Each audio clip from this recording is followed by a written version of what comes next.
Shalom Jemaat yang dikasih Tuhan. Apa kabarnya? Saya turut berdoa agar setiap kita juga boleh diberkati dan disertai Tuhan. Jemaat Tuhan, ada yang menarik di Israel, yaitu sebuah kontras atau perbedaan yang begitu rupa antara Danau Galilea dan Laut Mati.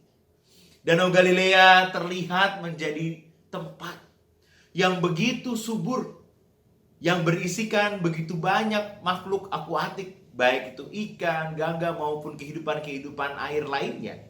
Tetapi di saat yang sama di sebelah selatan ada Laut Mati yang airnya sangat asin, sehingga tidak memungkinkan makhluk-makhluk akuatik itu dapat hidup di sana.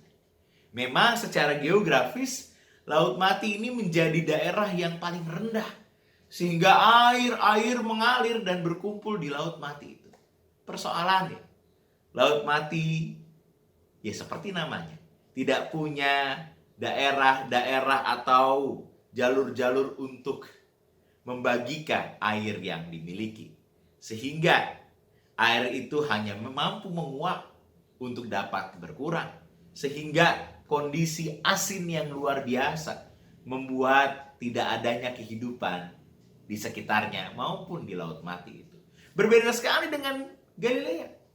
Kalau jemaat Tuhan ingat, para murid Tuhan Yesus menjadi nelayan, perjumpaan Tuhan Yesus bersama dengan murid-muridnya, perjumpaan yang mengundang semarak dan ketakjuban yang begitu rupa ketika Tuhan Yesus memerintahkan kepada para murid untuk melemparkan jala dan memperoleh banyak ikan. Danau Galilea menjadi kehidupan yang luar biasa, yang memberi berkat baik warga sekitar maupun menjadi muara untuk mengaliri air-air ke saluran-saluran atau ke sungai-sungai di sekitarnya.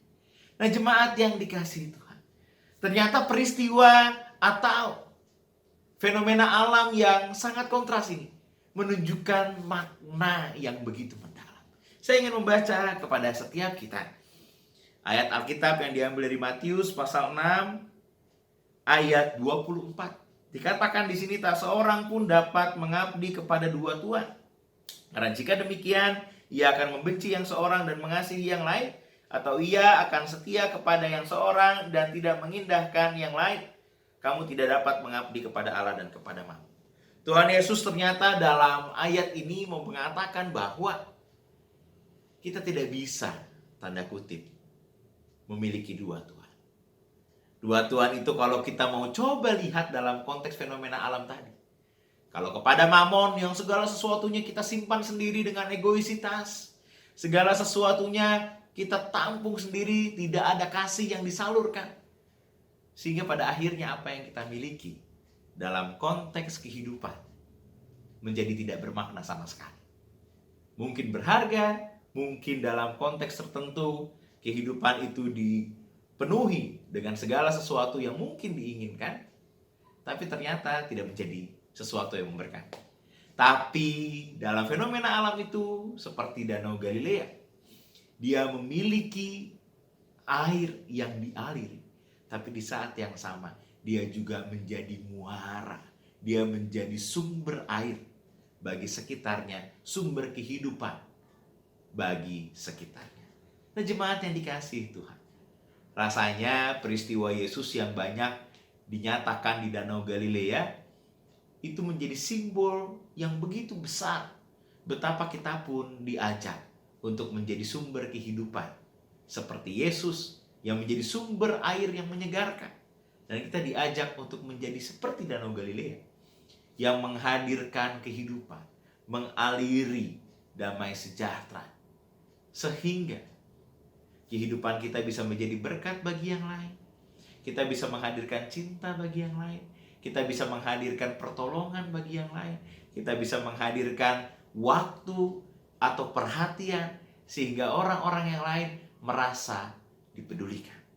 Tapi di saat yang sama, mungkin kita seperti saluran-saluran sungai kecil yang ternyata diberi air senantiasa untuk menyegarkan kehidupan kita, sehingga kita pun tidak akan kekeringan karena Tuhan memampukan kita untuk tetap berharga. Oleh karena itu, jemaat yang dikasihi Tuhan, ada dua pilihan kontras dalam kehidupan kita. Simbolnya bagaikan Danau Galilea atau Laut Mati. Lalu kita memilih untuk menjadi Danau Galilea yang menghadirkan kehidupan dan berkat karena kita sudah merasakan berkat dan kehidupan terlebih dahulu dari Yesus Kristus sang sumber kehidupan, atau menjadi laut mati yang segala sesuatunya kita simpan sendiri, merasa tidak mampu, akhirnya tidak menjadi apa-apa. Mari jemaat, kita menghadirkan berkat karena kita pun telah diberkati. Tuhan Yesus memberkati saudara-saudara. Amin.